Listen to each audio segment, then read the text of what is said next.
In this video, I want to walk you through 7 different marketing strategies that you can use to generate traffic for your affiliate marketing offers. So let's not waste any time and let's dive straight into it. The first strategy I want to run you through is called PPC. PPC stands for pay per click, and as it sounds, is a marketing strategy where you pay for every click you generate. The most typical way that affiliate marketers use PPC to generate sales is by using Google's ad platform called Google Ads. Google Ads is Google's advertising system in which advertisers bid on certain keywords in order for their clickable ads to appear in the Google search results.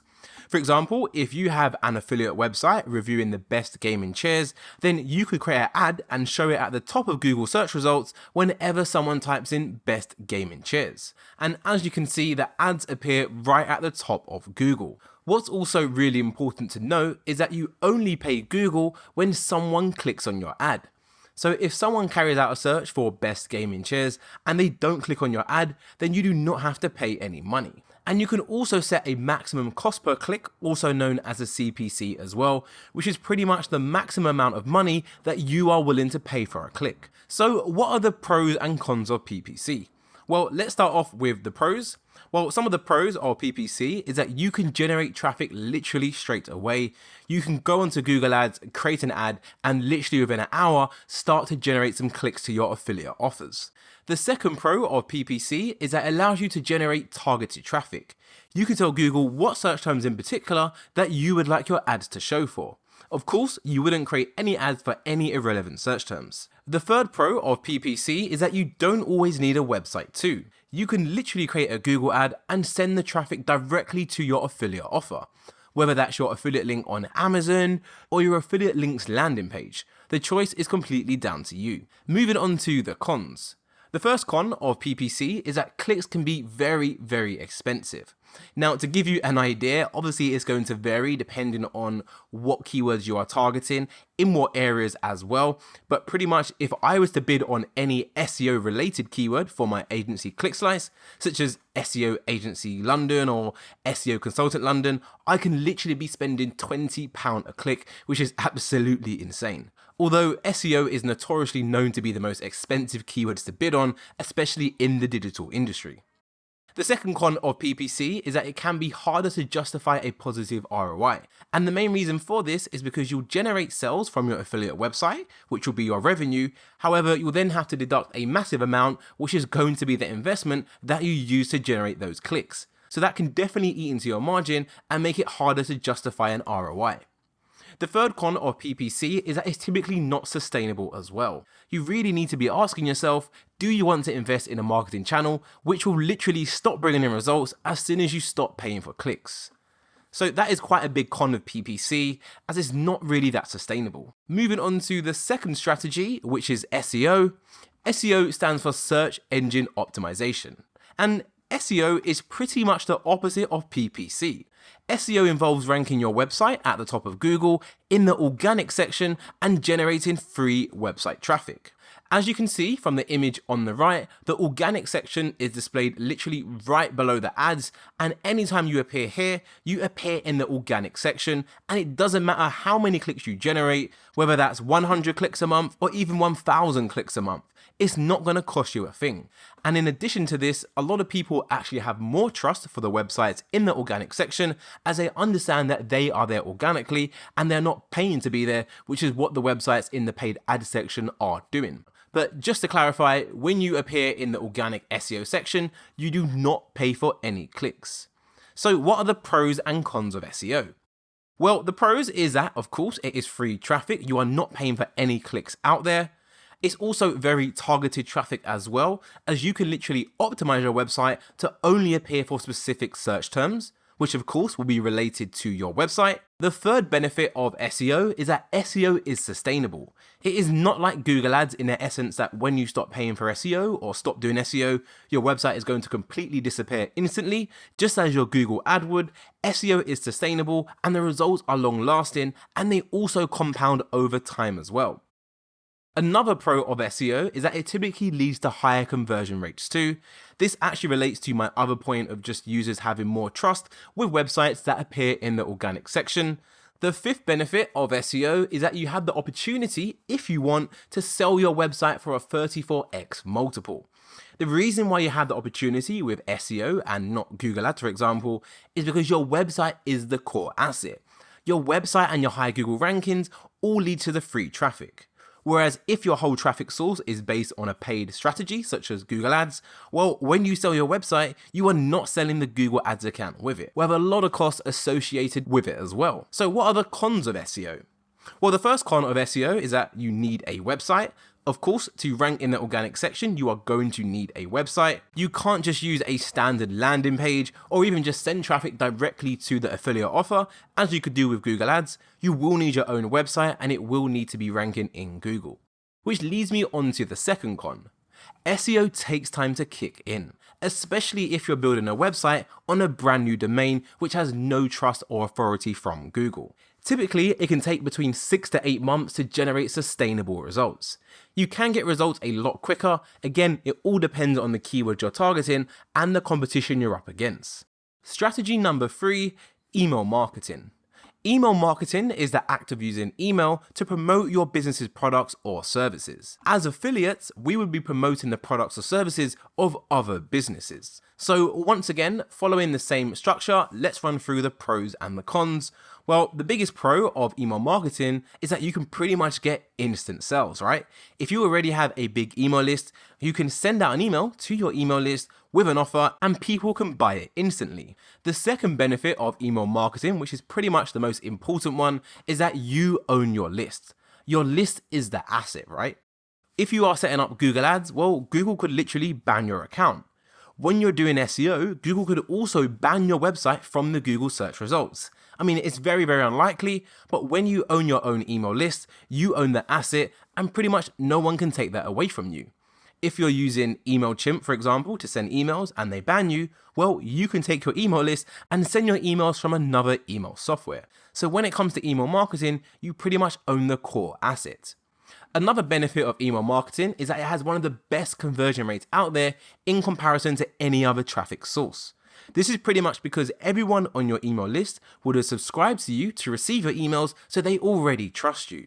And lastly, the fourth benefit of email marketing as a traffic source is that you can pretty much automate the process. And what I mean by that is you can literally create one email, kind of like your template, and then automatically the email software, such as MailChimp, will send that email to everyone on your email list. You do not have to sit there and send emails one by one manually. It is definitely not a painstaking task. So what are the cons of email marketing? Well, the first con is pretty much what holds most people back. Building up an email list is not easy. You've probably seen loads of gurus online saying, build up an email list, build up an email list. And as you know, it involves you giving away tons of value up front, earning that person's trust in exchange for their email address. So you can't just simply say, hey, sign up to my email list and hope people will sign up. Unfortunately, it does not work that way. To get people on your email list, you need to provide value to them and then they may sign up. The second con is that building up an email list takes a long time. If you only have 10 people on your email list, well, you're not going to generate that much affiliate revenue. To generate real, solid, tangible results, you want to have at least 1,000 people on your email list. The third con of email marketing is that you only generate sales when you send an email. Whereas if you have a Google ad campaign going or you're doing SEO and you're ranking highly in Google, you have the potential to generate sales literally 24/7, 365 days a year. Email marketing does not give you that opportunity. Strategy number 4, forums. Forums are pretty much an online discussion board where people can ask questions, share their experiences, and discuss topics of mutual interest. You can actually use targeted forums to generate affiliate marketing sales, and the way you do that is by finding forums related to the products or services that you want to be an affiliate for. I'll dive into the finer details later on in the course, but for now, you just need to understand that forums can be used as a valid traffic source to generate affiliate marketing sales. Some of the most popular forums out there are Quora and Reddit. You probably would have heard of these two. There are lots and lots more forums out there, especially when you start to niche down in a specific topic. However, like I said, I'll run through all of that later on in the course. So what are the pros and cons of forums? Well, the first pro is that they work incredibly well when you provide value up front. If you can join one of these forums, provide value, and earn the trust of people in this forum, they will pretty much live and swear by what you say, and that can result in a lot of affiliate commissions. The second pro is you can leverage the domain authority of the forum as well. Remember how we looked at domain authority using Moz's toolbar earlier on in the course? Well, the great thing about these forums like Reddit and Quora is they have tons and tons of domain authority. Google already trusts their websites, which means that when people post questions, these forum threads actually rank really high in Google, so you can generate free traffic without having to spend or invest any time in the SEO of your website. So that's actually a really good benefit of using forums as a traffic source. The third benefit of forums is that it's an effective long-term strategy as well. It is not like Google Ads where you have to pay for an ad, and as soon as you stop paying, your ad disappears. Once you post your message to your affiliate link in a forum, once you've established trust, you can pretty much get sales on a consistent basis for the foreseeable future. Cons. The first con of a forum is that not all posts are auto-approved. If you are completely new to forums and you want to join one straight away, some of them do have strict requirements that you need to engage in a few people's posts before you can create your own thread. So that can actually delay things when you're trying to generate affiliate commissions very, very quickly. The second con is that income is directly linked to the number of forums. If you are operating in a very specific niche, then you may find that there are not that many forums out there. Meaning, if you use this as your main traffic source, your income is going to be pretty much capped, right? As there's only so many forums you can join to generate affiliate commissions from. The third con of forums is that you do not own the property. This is really important to stress. You can spend all this time and all these hours posting in these forums, and if they decide to delete your post or delete your account, then all of your hard work is gone. When you decide to use a traffic source such as SEO, well, you own your website. So no one can directly delete your post or your website other than you. Moving on to strategy 5, which is social media. So social media is another good marketing strategy you can use to generate affiliate sales. The strategy here involves you creating content for popular social media platforms such as Facebook, Twitter, Instagram, Snapchat, and TikTok. And you can do this in many ways, such as reviewing a product, telling everyone how awesome it is, and then tell them to swipe up or click the link to buy one of those same products too. And then in that description below, or when they swipe up, you will plug your affiliate link. That is what people will click, and that will allow you to generate your affiliate sales. So let's take a look at the pros and cons. Well, the first pro of using social media is that you can pretty much get instant sales. You can share your affiliate link online and get a sale literally within 2 minutes. I am not kidding you. I've seen it happen many times, myself included. So social media can be very, very good. Another benefit of social media is that the traffic is free. You do not have to pay for any clicks, none of that. Well, of course you can if you want, but social traffic is free. So it's instant sales and it is free. It can be very, very appealing. So what are the cons? Well, the biggest con of social media is that to get good results, you need to have an audience.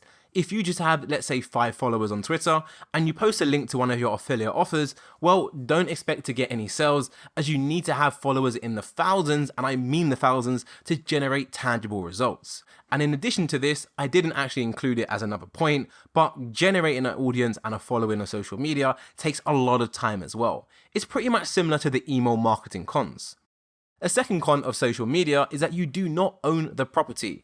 How many audiences or influencers have you seen that are really big on social media, and then all of a sudden they tweet something which they shouldn't say, and they end up getting temporarily banned, which has a massive negative impact on that person's income. Of course, you can reduce the chances of this happening by following all the terms and conditions and making sure you're not violating any policies, but it's just something to be aware of. You do not own the property, so your tweet and profile can be deleted at any time. The third con of social media, which is probably the most important one in my personal opinion, is that social media posts have a very short shelf life. Meaning, how many times have you gone back to look at the same tweet or the same post on Facebook, Snapchat, Instagram, TikTok? It doesn't really matter. Typically, when you see something on social media, you see it right there and then in the moment, which means when you translate that over to business, when you do your post, that is when the majority of your sales will come in. Pretty much within 24 hours of your post going live, you won't be generating that much sales unless it goes viral, but even then, that is going to die down over time. So it's not really a long-term strategy. Another con of social media is that conversion rates are not the best. If you compare social media to SEO, for example, when you go onto Google and carry out a search for, let's say, best gaming chairs, you are showing intent that you want to look for the best gaming chairs.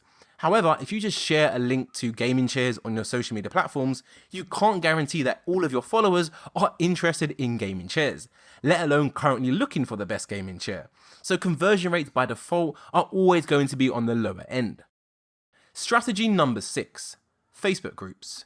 Facebook groups is quite similar to the forum strategy in the essence that it works in the same way. But essentially, how you can use Facebook for affiliate marketing is you need to find and join niche specific Facebook groups related to the niche of the product that you are promoting. For example, let's imagine you are promoting offers for running trainers. Well, you want to find Facebook groups related to running. And as you can see from the screenshot on the right, I actually did a search for running on Facebook under groups, and you can see I found quite a lot of Facebook groups. Some of these have a lot of members, like 35,000 members. There's over 10 posts a day, which is good, so it's an active group. We've got Runners Love Running, 162,000 members. Again, lots of really big Facebook groups. So the whole idea here is you want to join these groups, build up trust, and slowly start to plug your affiliate links. Again, don't worry too much about the finer details, as I'm going to go through all of this later on in the course. The point of this video just here is to go through the 7 different traffic sources that you can use to generate affiliate sales. So as I was saying, you would find these running related Facebook groups, join them, provide value, build trust, and then plug your affiliate links. So what are the pros and cons of Facebook groups? Well, as I said, it's pretty similar to forums, so the pros and cons are also very similar.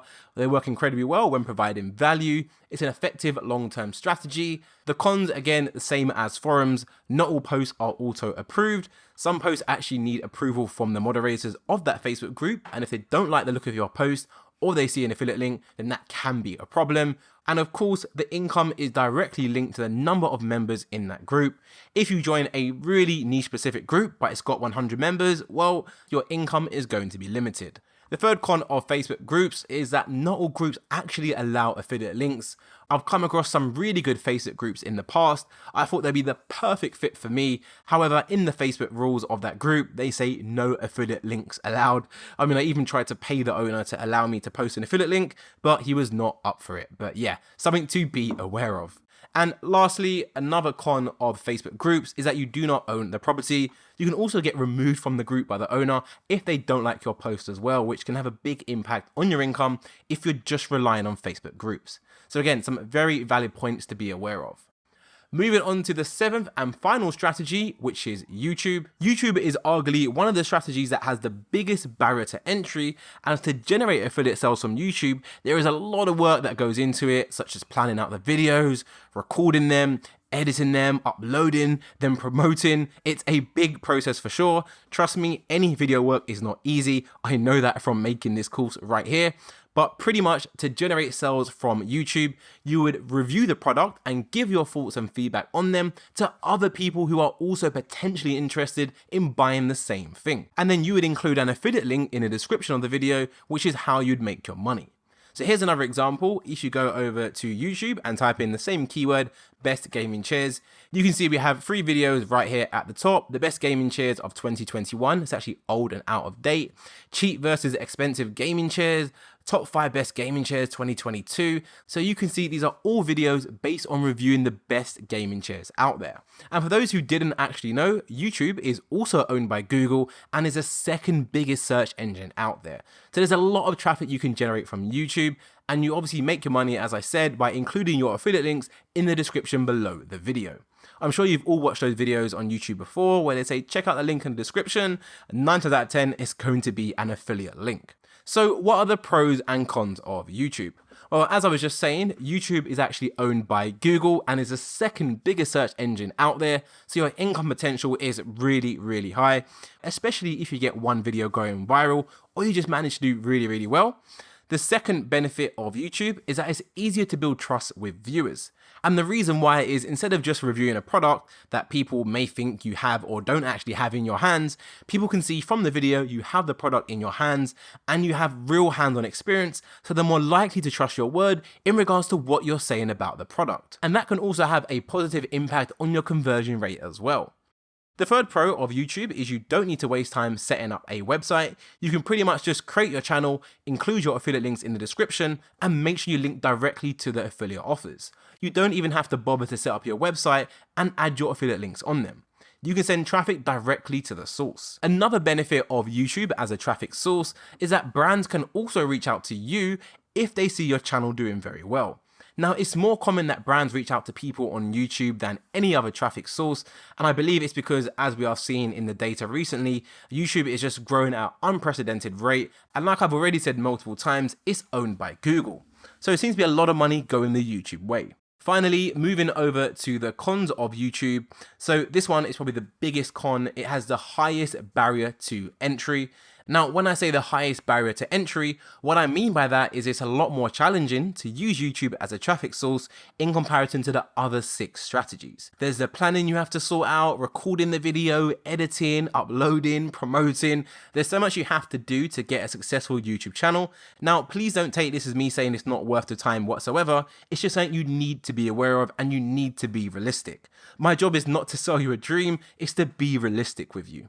The second con to YouTube is that, as you've probably already heard from people you know personally, is that growing a YouTube channel takes a long time and is something that does not happen magically overnight. I would say it's pretty similar to SEO. It doesn't happen overnight. However, typically it will take longer to get results from YouTube than it will take you from using SEO as a traffic source. So that is all of the 7 strategies. You may be finding it a little bit confusing to pick one to go forward with, as they all have their own pros and cons. However, don't worry if you are a little bit confused, as in the next video, I'll be going over which one I recommend that you should focus on to generate the best results. See you there.